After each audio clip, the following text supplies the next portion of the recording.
Hello વિદ્યાર્થી મિત્રો, આજે આપણે ધોરણ 8 વિકાસ મૂલ્યાંકન અસાઇનમેન્ટનો ગણિતનો પ્રશ્ન બીજાનો ક લઈશું। એમાં શું કહે છે, નીચે આપેલા સંખ્યાઓનો ગુણોત્તર શોધો। એમાં પ્રકરણ 7 છે। એમાં પહેલામાં શું કહે છે કે સાયકલની ઝડપ 15 કિલોમીટર પ્રતિ કલાક અને સ્કૂટરની ઝડપ 30 કિલોમીટર પ્રતિ કલાક। તો બંનેનો આપણે ગુણોત્તર શોધવાનો છે। તો અહીંયા લખીશું આપણે સાયકલની ઝડપ ભાગ્યા સ્કૂટરની ઝડપ, તો બરાબર 15 ભાગ્યા 30।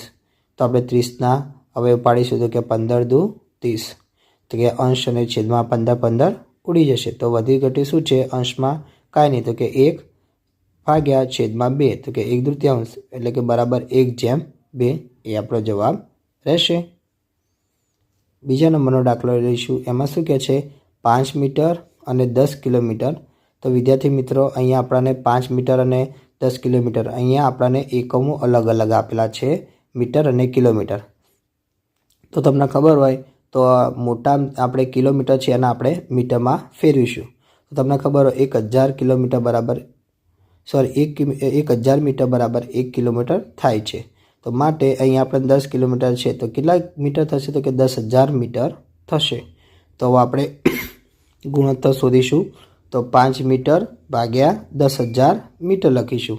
તો ચલો આપણે જેટલું ઉડતું એટલે ઉડારે, તો 10,000ના અવયવ પાડીશું, તો કે 2000 ગુણ્યા 5।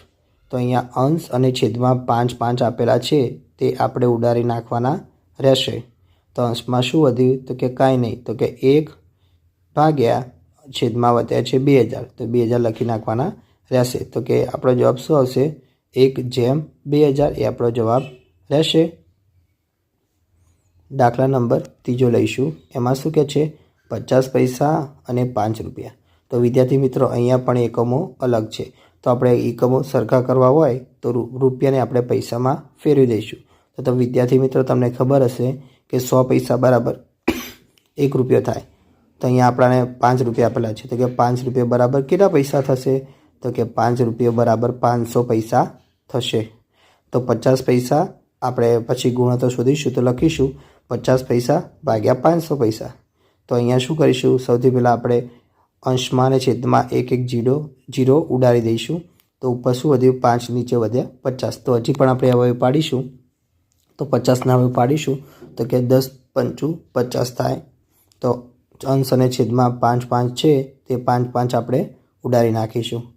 તો અંશમાં શું વધ્યું, તો કે 1, અને છેદમાં વધ્યા છે 10, તો કે 1 ભાગ્યા 10, એટલે કે 1/10 એ આપણો જવાબ કહેવાશે।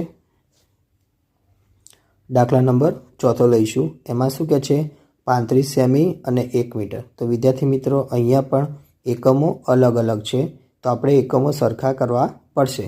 તો એકમો સરખા કરવા માટે આપણે મીટરને સેન્ટીમીટરમાં ફેરવવા પડશે। તો તમને ખબર જ છે કે 1 મીટર બરાબર કેટલા સેન્ટીમીટર થાય, તો કે 100 સેન્ટીમીટર થાય છે। તો માટે આપણે અહીંયા લખીશું 1 મીટર બરાબર 100 સેન્ટીમીટર। તો ચલો હવે આપણે ગુણોત્તર શોધીએ। તો 35 ભાગ્યા 100 લઈશું, 35 ભાગ્યા 100 લખીશું। ચલો 35ના હવે પાડીશું, તો કે 7 7 પંચા 35, 100ના પાડીશું, તો કે 20 પંચા 100। તો અહીંયા અંશ અને છેદમાં આપણે 5 5 આપેલા છે, સરખી સંખ્યા છે, તો આપણે ઉડાડી દઈશું, એટલે 5 5 ઉડી ગયા। તો અંશમાં શું વધ્યું, તો કે 7, છેદમાં વધ્યા 20, તો કે 7 ભાગ્યા 20 એ આપણો લખીશું આપણે। પછી આપણે 7/20 લખીશું। તો વિદ્યાર્થી મિત્રો, તમને મારો વિડીયો ગમ્યો હોય તો ચેનલને લાઇક, શેર અને સબસ્ક્રાઈબ કરવાનું ભૂલતા નહીં।